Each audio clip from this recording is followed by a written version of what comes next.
Barry Diller's memoir, Who Knew, is available today. And I sat down with Diller in a wide-ranging interview last week in downtown Manhattan, and we talked about so many things. He's going to be with us in just a little bit live.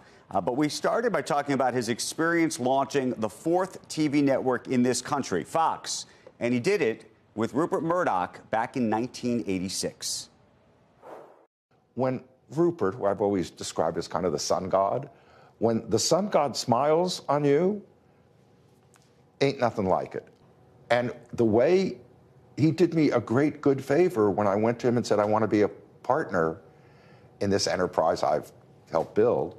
And he said, there's really only one principle, and this is a family company, and you're not in my family. And I left. So I want to ask you about that moment, because you're right.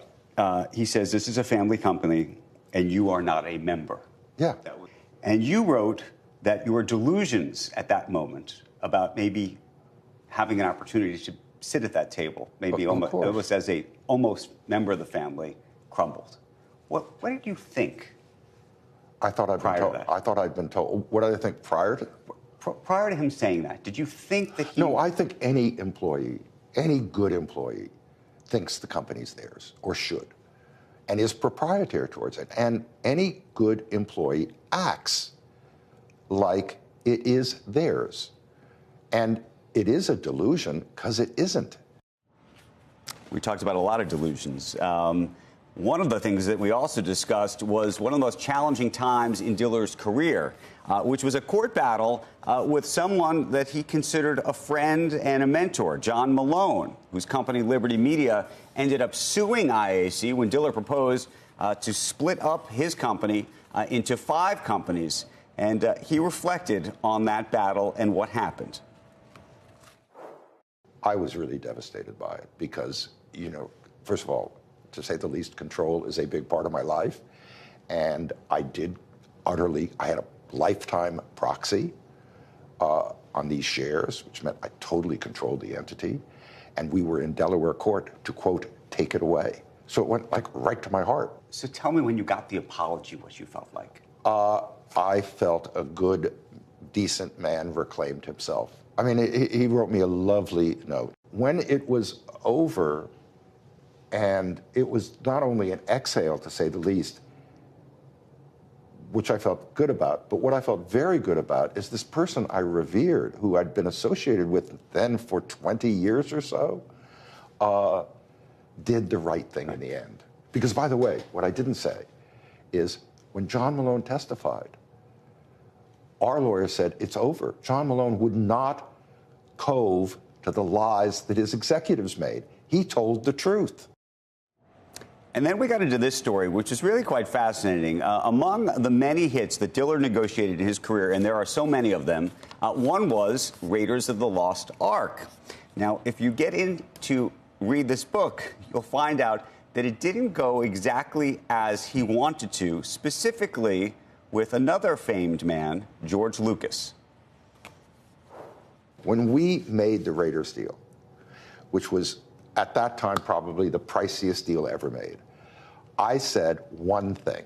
Okay, we're going to do this, but I'm never going to be in the situation of Fox, which made Star Wars and had a one license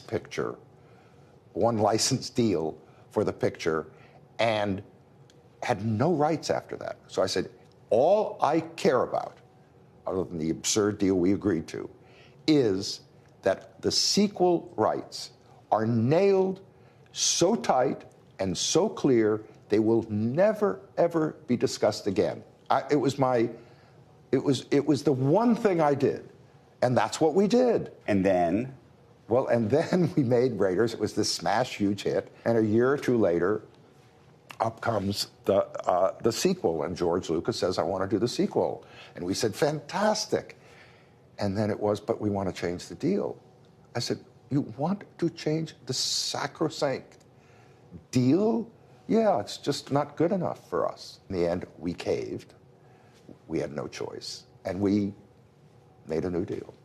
What did you learn about that? Because there are a couple of instances in this book where there's clearly deals you think you have, or things that you're expecting one way to happen, and then It's a fascinating story. All of a sudden, things happen. Yeah. And you realize that maybe leverage you thought you had in the beginning, you don't necessarily have later. You're always going to have changed circumstances. But when you have an honorable agreement, breaking it, that's not leverage. That's thievery to me.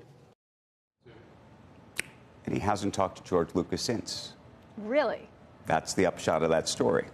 I mean, Barry is somebody, when he describes Rupert Murdoch as the sun god and you just flourish when you're given that sun, or he talks about how much he admires John Malone, I just think about Barry as being the person that so many others describe in those very ways. Yes. The sun god, when you get his attention, when you get his time, his guidance, his mentoring, there are legions of people throughout. Well, I was expecting that the George Lucas story was going to end well. To be honest with you, but we didn't run the full clip. It ends actually quite tragically, which is that he thought it was one of the most dishonorable things that's ever happened in his career.